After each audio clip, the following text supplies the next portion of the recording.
Ce mardi, des salariés du Crédit Agricole Atlantique Vendée étaient mobilisés en cause des fermetures annoncées d'agences et des modifications d'horaires. Éric Aigou.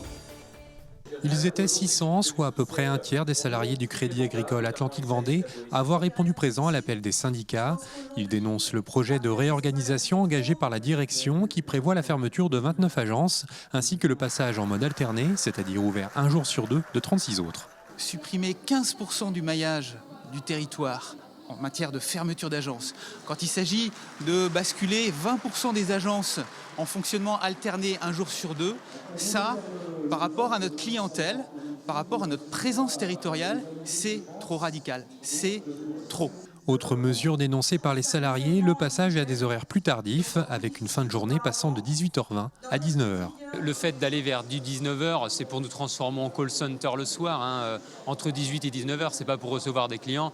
C'est potentiellement 66 000 contacts de plus à l'année et ils l'ont chiffré en rendement, en rentable, 1 400 000 € de bénéfices en plus par an. Sur le territoire des Pays de la Loire, il n'y a pratiquement aucune banque qui ferme tous les jours, tous les soirs, au-delà de 19h. C'est dans le maximum un soir par semaine.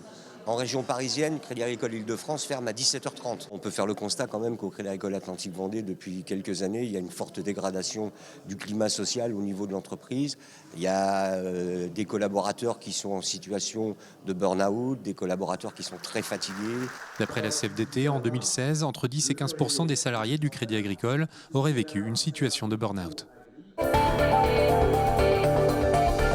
Il y a un an, la mairie de Nantes a mis en place un dispositif permettant à des collectifs d'habitants de solliciter une aide pour mener à bien des projets dans leur quartier. En 2016, 82 projets ont été soutenus. Exemple avec Benoît Balti. J'aimerais m'évader. Des rythmes afro-pop, mais aussi du zouk, de la salsa. La playlist est variée et c'est la signature musicale de Radio Alizé, une web radio créée il y a 8 ans qui vient tout juste d'installer un studio dans la maison de quartier des Dervalières. Une création rendue possible grâce au bureau des projets.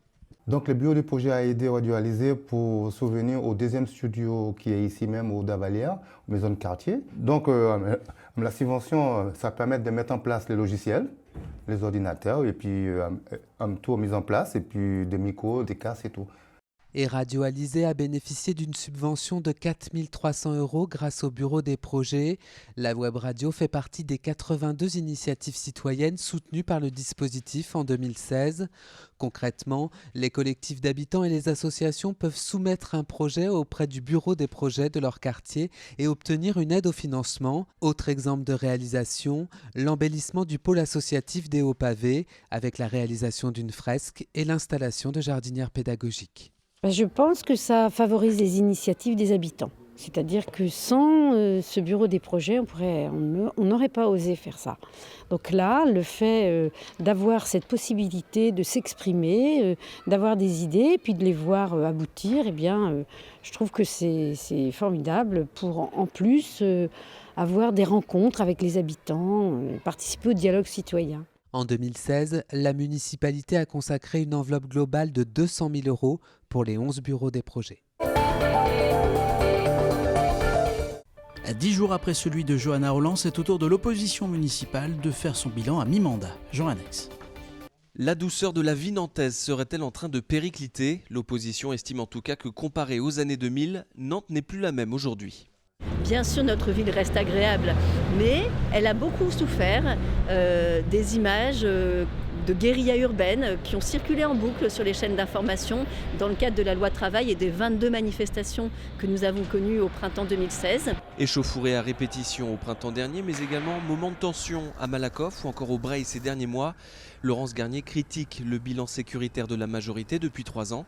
Elle regrette notamment la mise en place tardive de la vidéoprotection annoncée pour la fin 2018. La vidéoprotection ne réglera pas toutes les questions d'insécurité, d'intranquillité à Nantes. Pour autant, on sait aujourd'hui qu'elle contribue à une forme de prévention, qu'elle contribue à élucider aussi des enquêtes. Et donc dans le contexte que nous connaissons aujourd'hui, des coups de feu encore très récemment, au Breil, à Malakoff, dans tous ces secteurs-là, je crois que les habitants ont droit à cette sécurité qui est finalement la première des libertés. Autre point noir du premier bilan de Johanna Rolland, selon l'opposition, les finances. Le maire de Nantes est accusé d'avoir augmenté les impôts, reniant sa promesse de campagne. On a créé de cette façon 200 millions d'euros de recettes supplémentaires sur le budget, mais on a tellement augmenté les dépenses que notre capacité à investir, elle continue pendant ce temps-là de diminuer. Moins 20 millions d'euros de capacité d'investissement en 3 ans, d'après les calculs de Marc Renaume. Il reproche à la mairie de dépenser avant de faire les comptes. Chaque année, l'Orchestre national des Pays de la Loire et la région mettent en place des actions de sensibilisation à la musique classique. Cette année, c'est avec des tablettes numériques que les élèves ont composé une œuvre. Éric Ego. Hautbois, flûte, trompette, piccolo, ici chaque touche correspond à un instrument, une façon ludique de jouer de la musique classique qui a emporté ces lycéens de la région. Ils ont composé grâce à des tablettes numériques des œuvres contemporaines à milieu de ce qu'ils écoutent habituellement.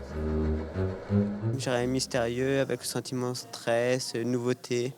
C'est des musiques qu'on aurait, avec d'autres instruments qu'on n'aurait pas fait comme ça. Et je suis assez fier du projet qu'on a fait. C'est vrai qu'on écoute souvent de l'électro, enfin tout ce qui est de musique d'actualité. Mais c'est vrai que la musique classique, elle n'est pas assez valorisée, je trouve. Grâce à ces outils numériques, les lycéens ont découvert que les musiques classiques et contemporaines pouvaient leur parler et pouvaient également leur apprendre à s'écouter. Ça nous a permis aussi de nous souder par rapport à notre classe, de créer des liens et même de nous découvrir entre nous, tout simplement. Parce que c'est vrai qu'on forme des petits groupes en classe et là, ça nous a permis de tous nous rencontrer vraiment. Et dans une activité, c'était sympa. Ouais. Je pense que ça a pu emmener nos élèves vers quelque chose de plus collaboratif. Et je pense, moi j'observe ça, que dans ma pratique, j'ai un groupe jeune qui de fait est plus simple à gérer, qui est plus porteur d'initiative. Et ça, je trouve ça intéressant. Alors qu'en début d'année, c'est pas le regard que j'avais sur ce groupe.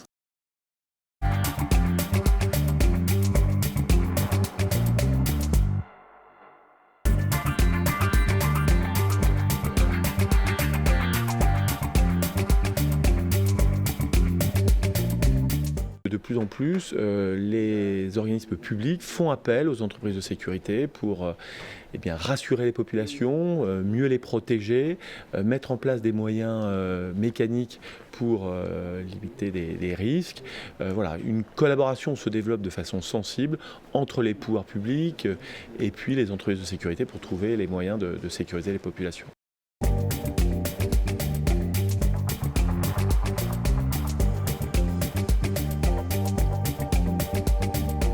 Avec des barrières béton ou des barrières à glissière pour limiter la pénétration sur la zone directe de l'animation, avec parfois des systèmes de détection de métaux, avec des portiques de détection qui se développent de plus en plus nettement en fonction des événements. On met de plus en plus des systèmes de vidéosurveillance qui vont permettre à distance de surveiller de façon extrêmement rapide et efficace.